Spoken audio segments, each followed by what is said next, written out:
Hi everybody and welcome back to the Big Oggie Bakehouse. Today we are doing something a little different.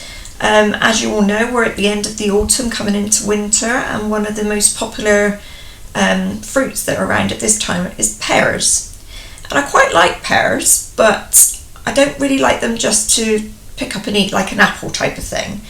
But I do feel like I should make more of an effort with a pear. So today we have decided to do some poached pears. We're doing a very simple poached pear. We're not doing it in red wine or alcohol because obviously we want the children to try it, and I'm not really sure that red wine is at their palate level at the moment. So we're just going to do a basic sugar syrup. This recipe is from Michael Caines. So all you need are your pears, a saucepan that you can fit your pears into. They recommend that the pears aren't too ripe, and I think, to be fair, ours are probably a little bit ripe, which you will see when you will see me trying to peel them. You need a litre of water, 300 grams of caster sugar, a vanilla pod, a cinnamon stick, and the juice of 1 lemon. So all you do is you peel your pears. You put all of your ingredients, apart from the pears, obviously in the saucepan first. Peel your pears, cut the bottoms off so that they'll sit properly, although to be fair, I did that and mine are floating, so that didn't help. And then when you've got them all, everything's in the pan, you then put it onto the heat. You don't prepare the syrup beforehand.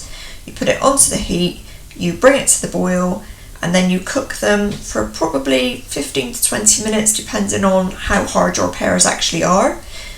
You can test if they're cooked by just trying to put a little sharp knife through them, and if, a bit like you would potatoes, if it goes through with no problem, they're cooked. Once they're cooked, you literally take it off the heat and leave the pears to cool in the syrup, and that is it. So that's what I've done.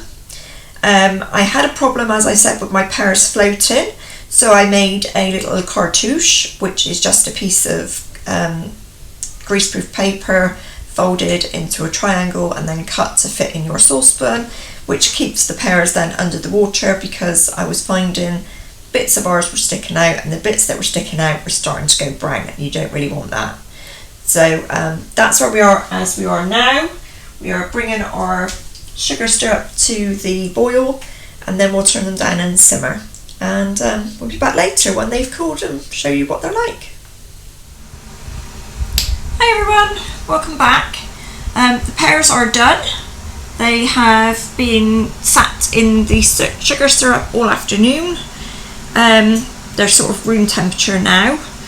As you can see, there are some areas of discoloration on them, and I think that's possibly due to the pears being too ripe, and also not getting them into the sugar syrup quick enough once I've peeled them, so it's my fault completely. And also the other thing you may notice is they've got little black bits all over, but that's obviously the vanilla, so that's that. So I'm going to try it. It's the first time I've ever had a poached pear. I've just got some nice ice cream with it, so let's give it a go. Oh, they're incredibly soft. Taste it on its own first. It literally melts in your mouth, completely melts in your mouth.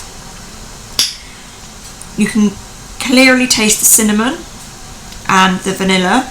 What I did, because I got a bit panicky about the cinnamon being a bit strong, so sort of about halfway through cooking I took the cinnamon stick out, and I think I did the right thing, because I think otherwise it could be potentially overpowering. Obviously it would depend how big your cinnamon stick is. Try with some ice cream.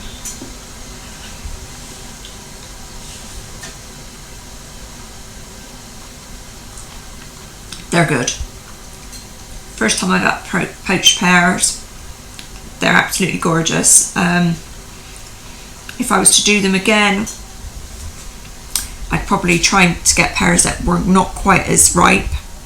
They're very similar, but only similar, to tinned pears, but tinned pears have got more of a bite, I guess. They're not cooked quite as much as these. absolutely not overly sweet, which was something I thought they might be because they've been sat in syrup all afternoon, but they're not. And yeah, really pleased I did them and absolutely would do them again. Simple recipe, fantastic pudding for after tonight's tea. Give them a go, let me know how you like them. Bye for now.